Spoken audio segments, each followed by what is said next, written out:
Thank you so much for joining us. Let me introduce you briefly, and then we can start your talk. So at Microsoft, Saqib leads a team of engineers to blend emerging technologies with natural user experiences to empower people with disabilities to achieve more, and thus to create a more inclusive world for all. The Seeing AI project enables someone who is blind to hold up their phone and hear more about the text, people, and objects around them. A project that Saqib will talk more about. It has been recognized with a number of awards from industry and government and has been called life-changing by users. He has also spoken at events around the world, from schools and community centers to sports stadiums and to heads of state.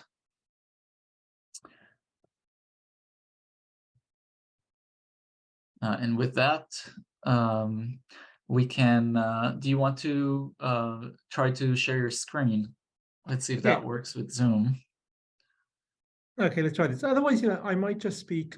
Most of my content is audio anyway, rather than slides, and then we can have the videos lined up as needed, I believe. For sure. I have 1, 2, 3, 4, 5 videos here. Amazing. So I'll let you know when, and we can, get started.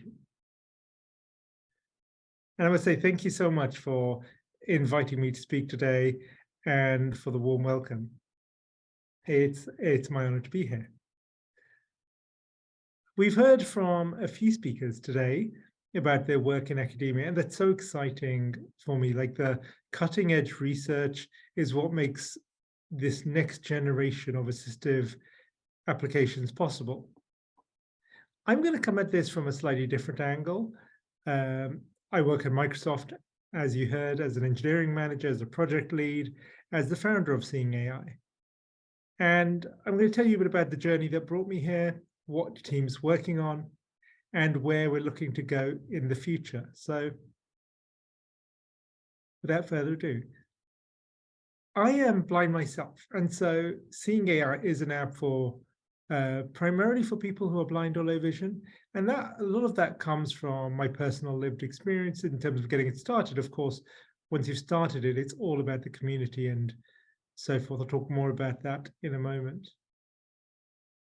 But I lost my sight when I was 7, and I've always been interested in technology, creating solutions.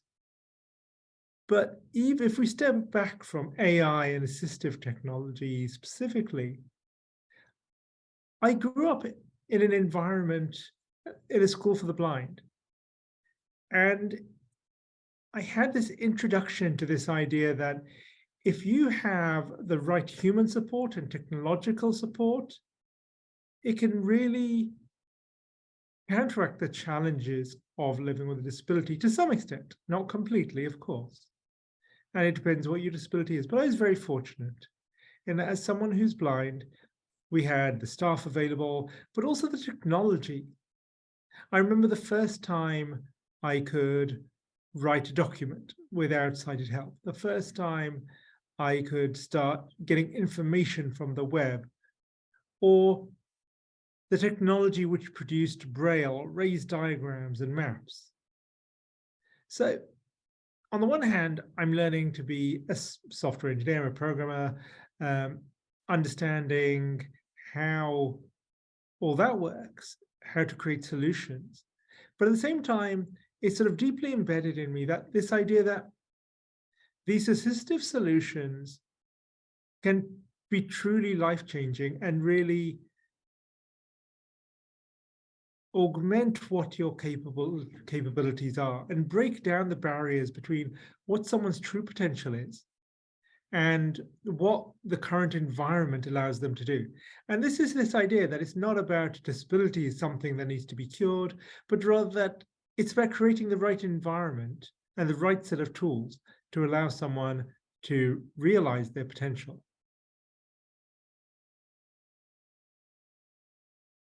As I went on to university, study computer science, do a master's in AI, all that stuff, Another thing that became very apparent to me was this idea that a lot of the technologies that we rely on today, from text to speech recognition, from the phone itself to touchscreen keyboards, on screen keyboards, text messaging, and so much more. These are technologies which owe their roots, their foundations to solutions for people with disabilities. And so I think these are messages that might be familiar to you guys because you're already, attending an assistive technology workshop today. But to a lot of people still working on accessibility and solutions for people with disabilities, it seems a niche thing. But I think this shaped my thinking that actually, why don't we think about disability as a driver of innovation?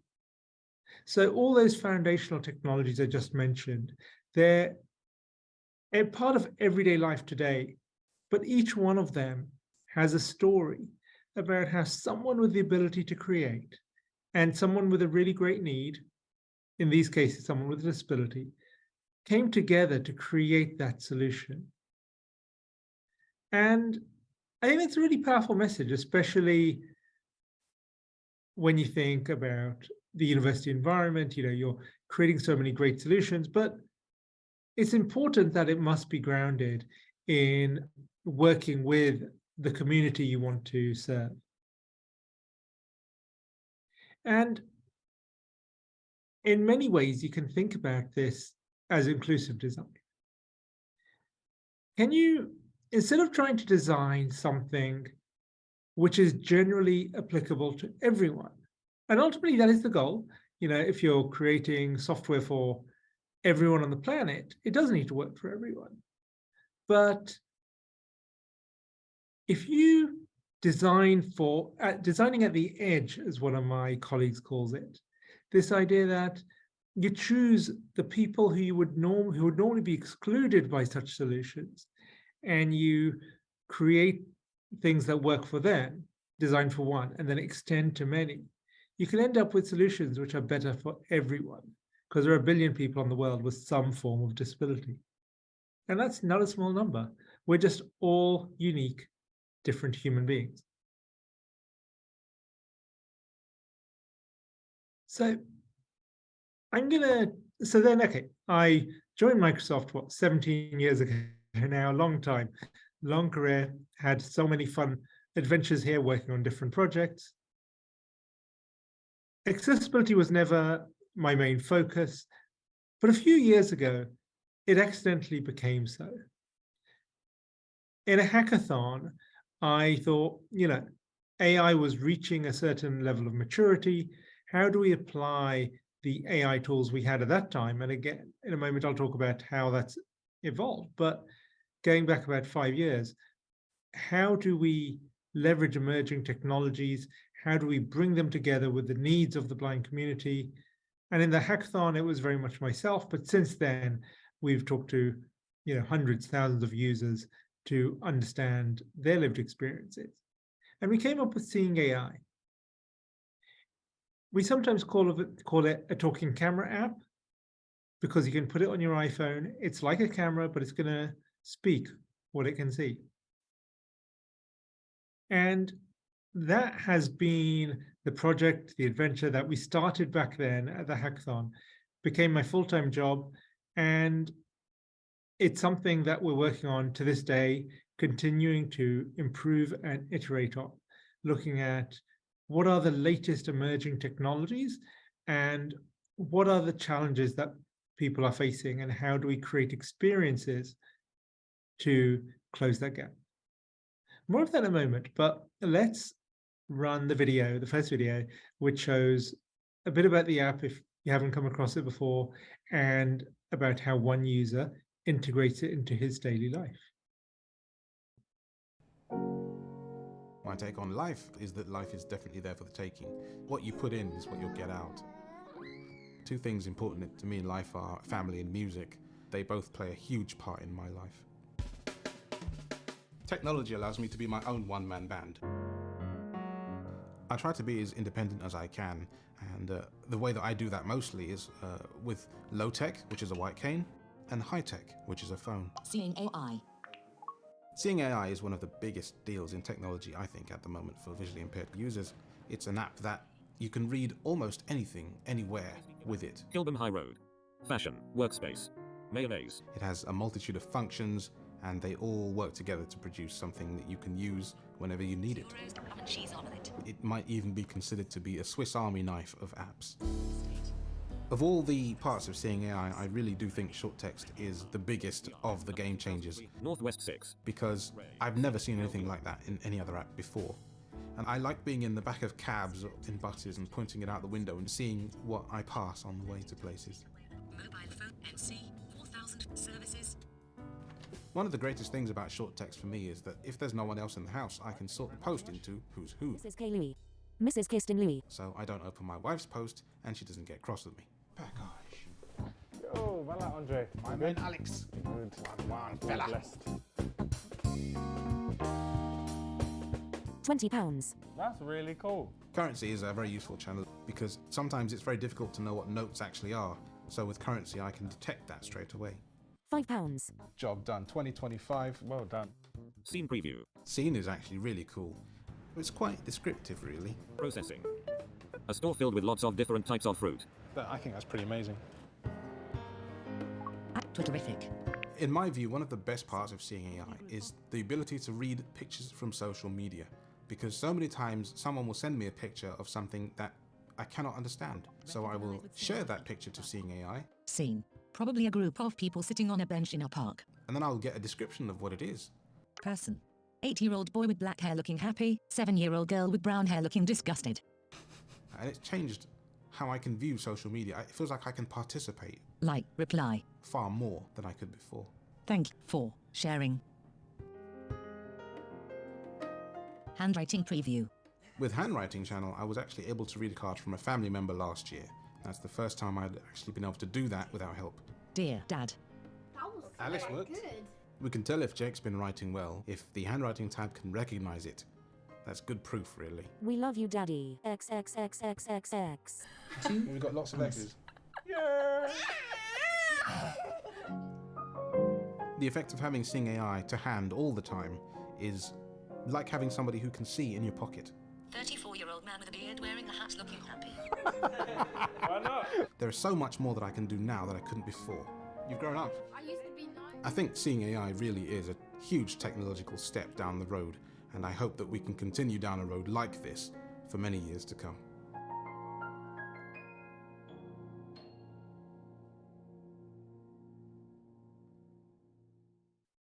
So yeah, carrying on, Seeing AI.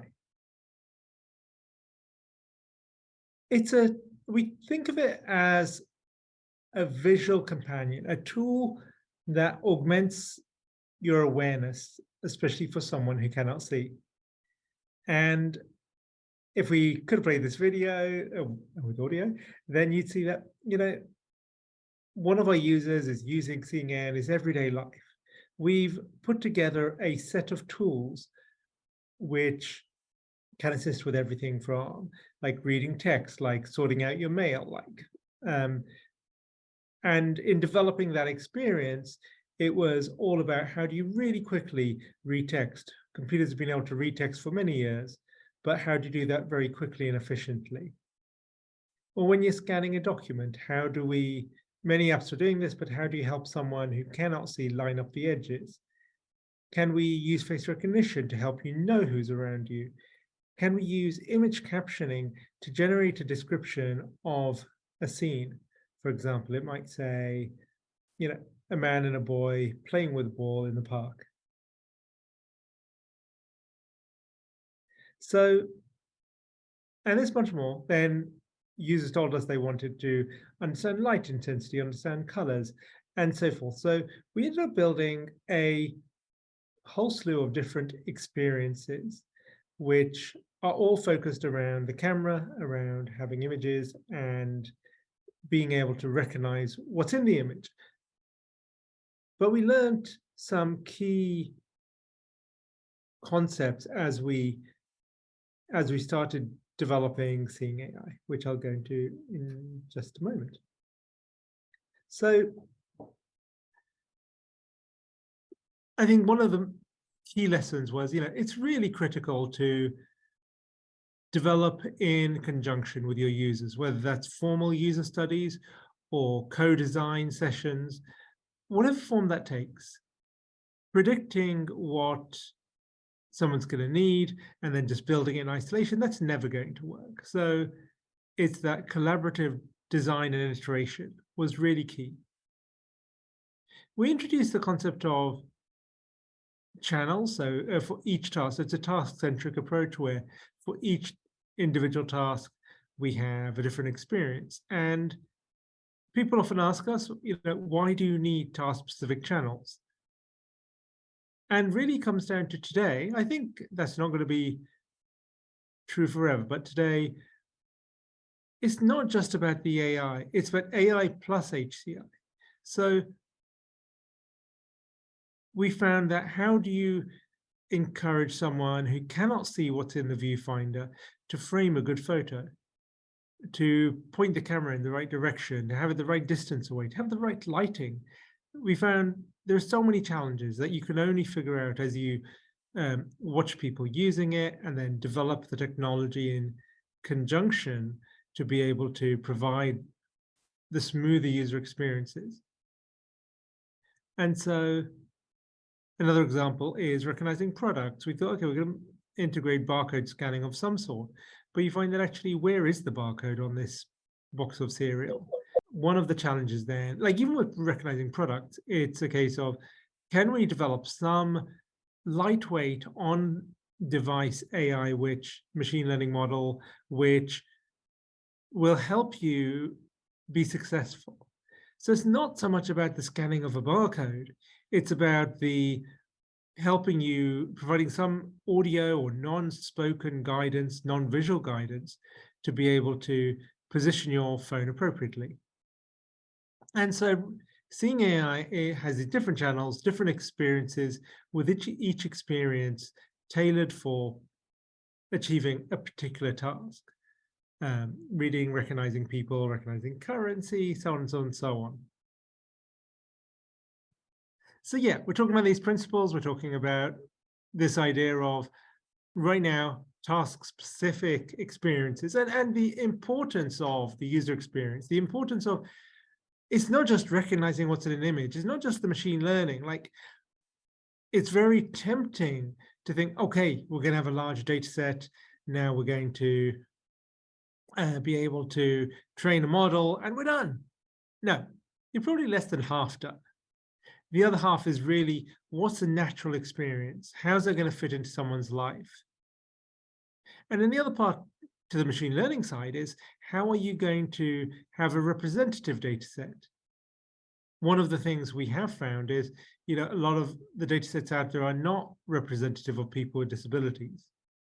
And so, for example, there's the Orbit research data set, which is videos taken by people who are blind, because that was one example where Microsoft Research found that there are not that many data sets where it is someone who's blind who is training the object.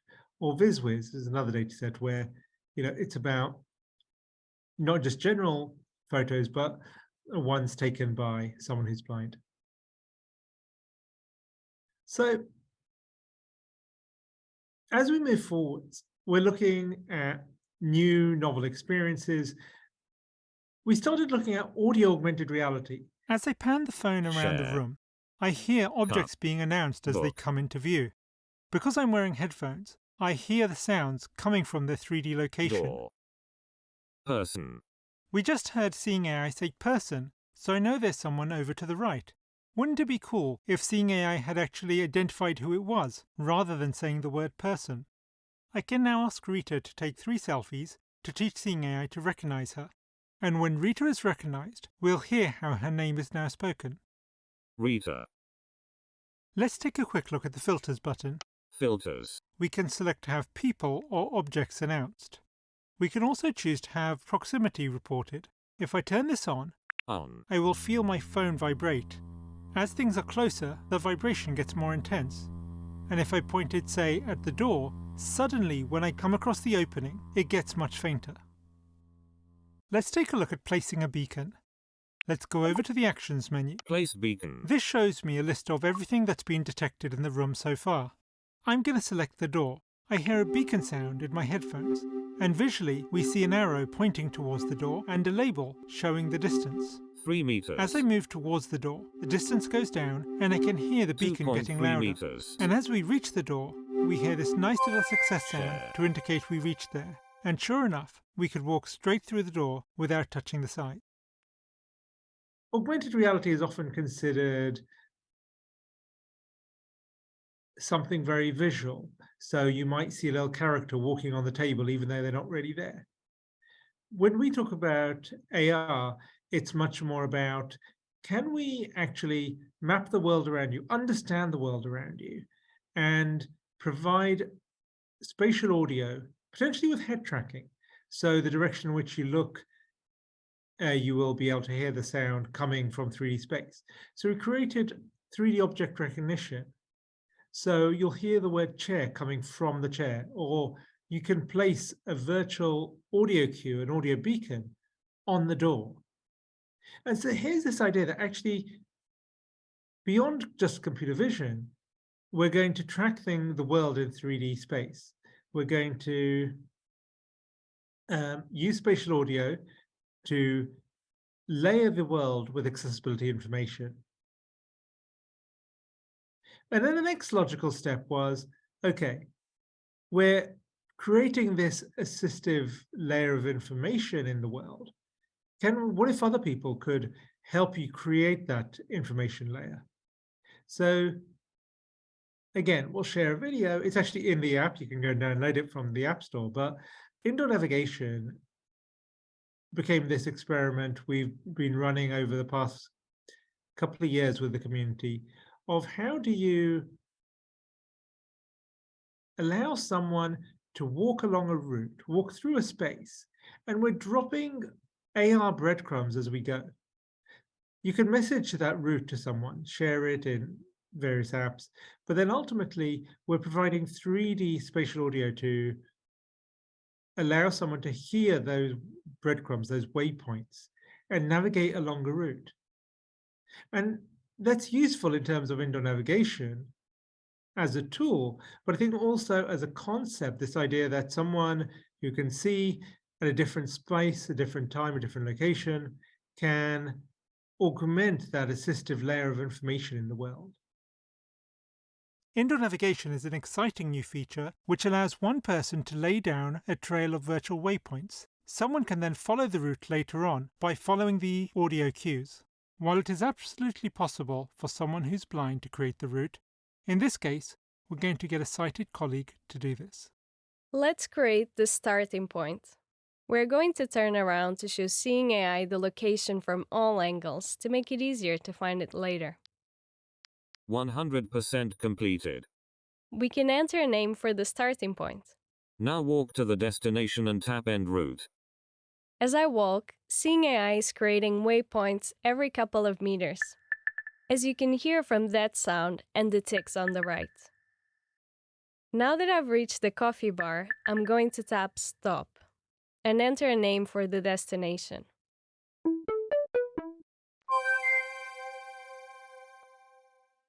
Now I'm going to share the route. The route will be sent as a file attachment. Messages. Send message. Ah, we just got a message. That must be the route. Seeing AI has been opened and the route has been imported. I'm going to select to go straight to indoor navigation so I can try it out. Loading route.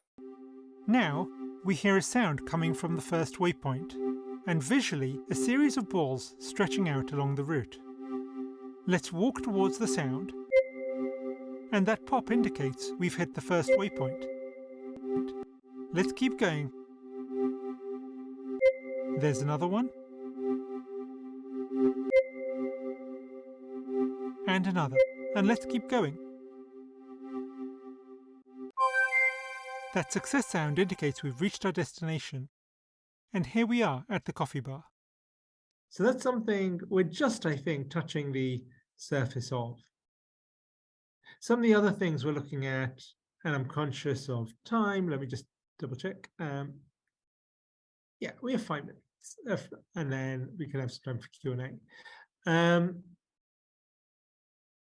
So you've got this real-time experience of mapping the world, understanding the world, the layer of information, but we want it to be personalized to you. So then how do you personalize systems? So we've been looking at how can you enable someone who can't see to create training data, to actually to train a model. And one final sort of general area is wearables. I think all of this we have for some time been looking into different wearable options, because definitely as you're navigating the world, we don't have mass market augmented reality glasses or anything like that today. But we're definitely looking to this world of what I sometimes call assistive agents. Going back to the vision from the very beginning of the project, it's this idea of, could we develop AI that understands the world around you and that understands you as a human and can close the gap? So for someone who's blind, I think of it as a friend on my shoulder, whispering in my ear. But it's not just for people who can't see. I see this assistive agents idea as, it could be that you don't speak the language, or you need things explaining to you in a different way, or you can't hear.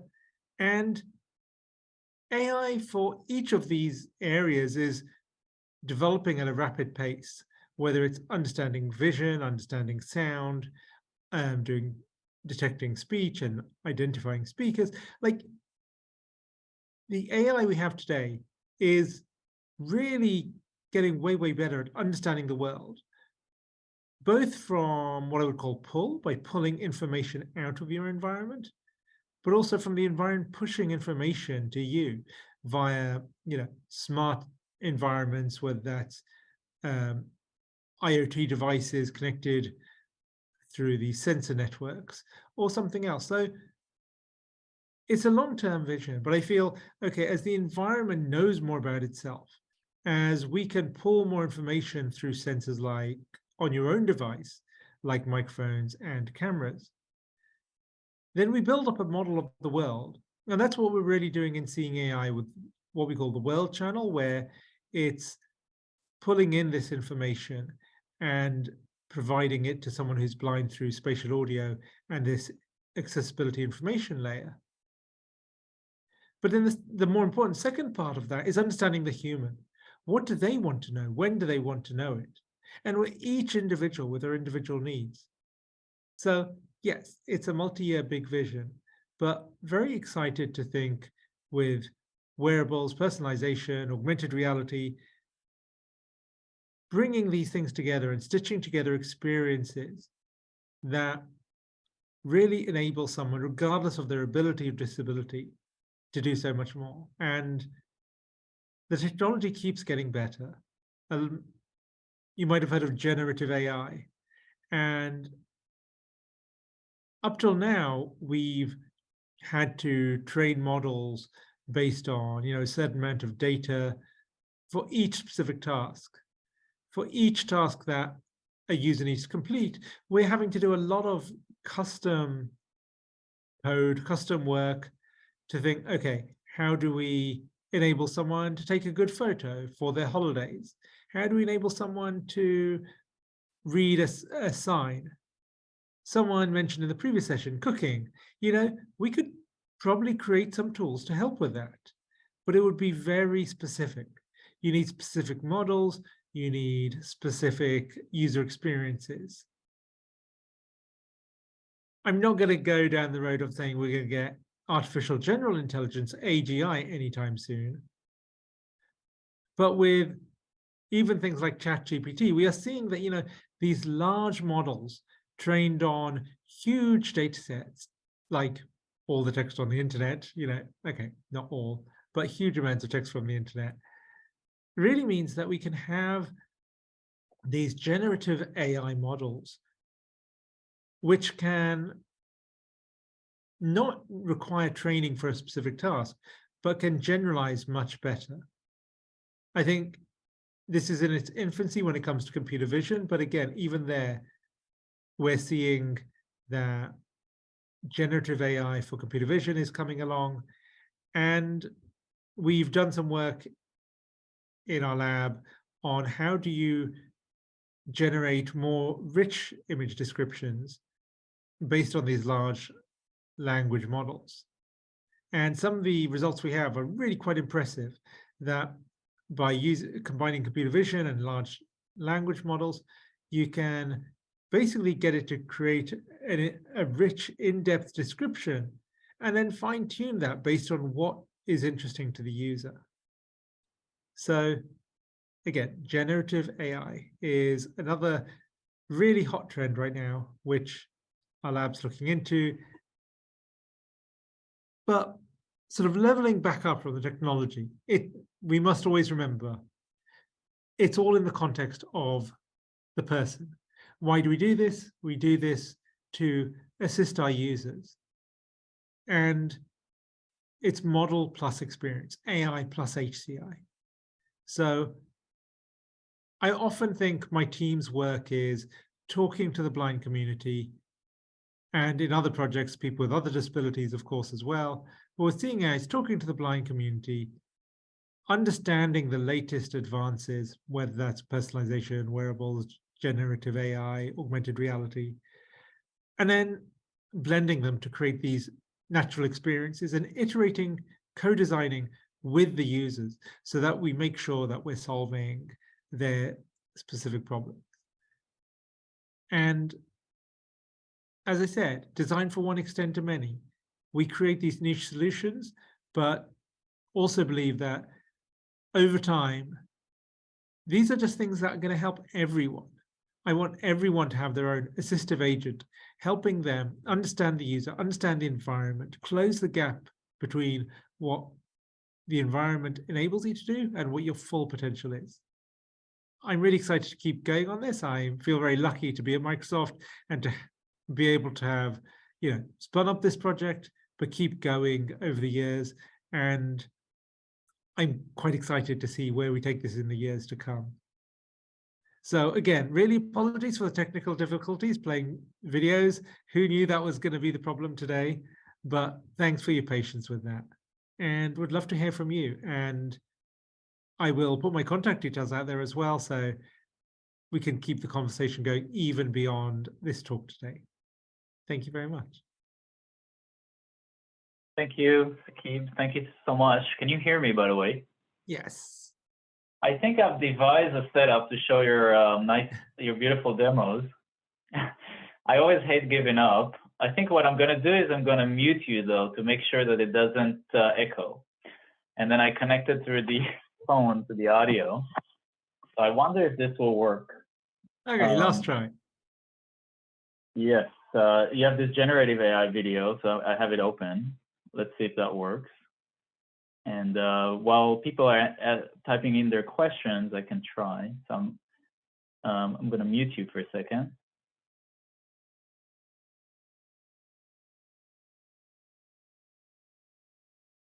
A train is on the platform, waiting to take passengers on a journey. The sky is clear, but ground is wet, as if it has recently rained. There is a tree next to the platform, and an umbrella with the word Lovedale above it. The train is surrounded by a track, and in the distance there is a mountain. All right, yes. So that was a generative AI video. Yeah. All right, so I'm having my computer talk to me, tell me I'm unmuted. Cool. So yeah, that last video that you might have seen a bit of the visuals of is a train on a platform, and we extract the visual information, and it's really able to give a really rich description of, the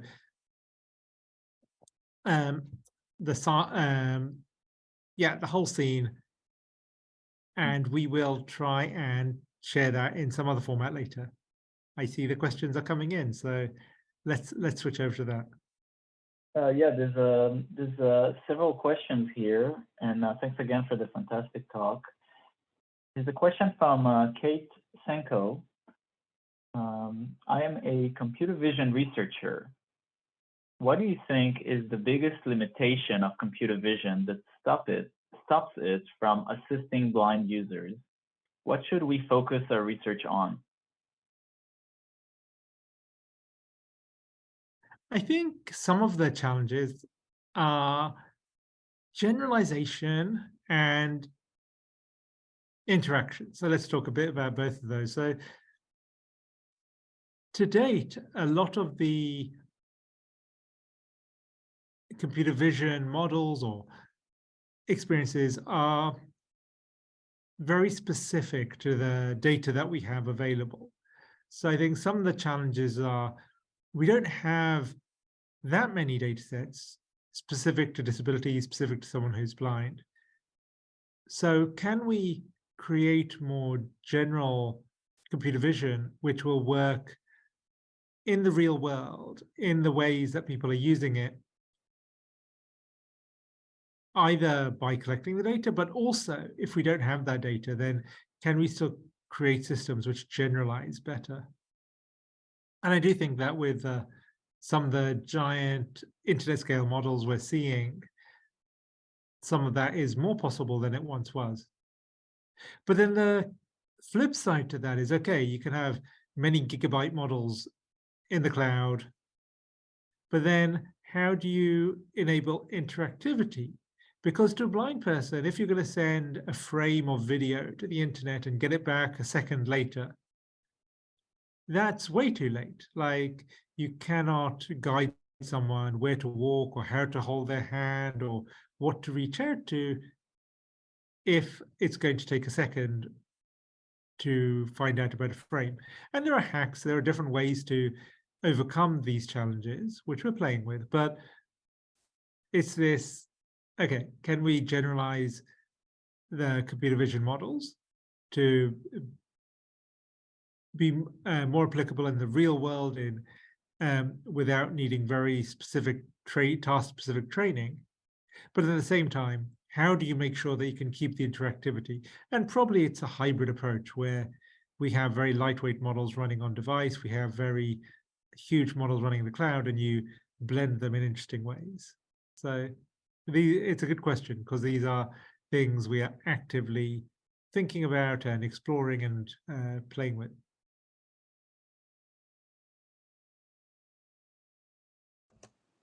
Thank you so much. There is one additional question. Thank you so much for the great talk. Could you elaborate on the importance of accounting for the individual person in how they are supported?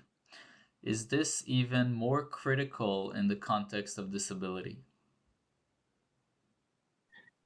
Yeah, I'm resisting going down a philosophical road of if we consider that each and every one of us are different as human beings, then what does it even mean to have a disability? Like, some things are obvious, like, maybe there is some aspect of your body which doesn't fully function, but there's temporary disabilities, like, you've broken your arm, or there's situational disabilities, like you're on a building site and there's too much noise. So I think of this more in terms of what is the user's current capabilities given who they are, what their environment is, are their hands full of groceries, they can't open the door. You like thinking like that. Can we have the systems understand what the person is capable of doing right now, and then present information? But in the case of robots, potentially, it comes into the physical world. I much more think about the sensory space these days, but yeah, it equally applies to the physical space. And if we can understand the capabilities of the human, then it's really about bridging the gap so that they can interact with the world in whatever way is best for that particular situation. And that doesn't have to be, it is more critical for disability, but it's not only for disability. It really would help everyone.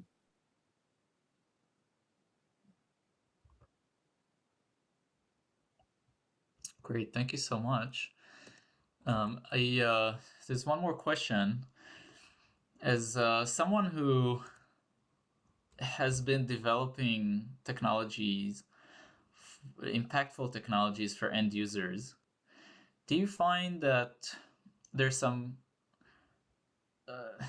ways for engineers to ensure that new technologies don't create new type of barriers instead of assisting? Do you find that there's a problem that happens sometimes, or is there some guidelines that you follow to ensure that that doesn't happen? Yeah, that's a broad question, but a good one in terms of part of it is user testing, making sure that you test with a broad variety of users across the spectrum. And I think a challenge is you can never test with every combination, every type of user, because, excuse me, yeah, because we are all different.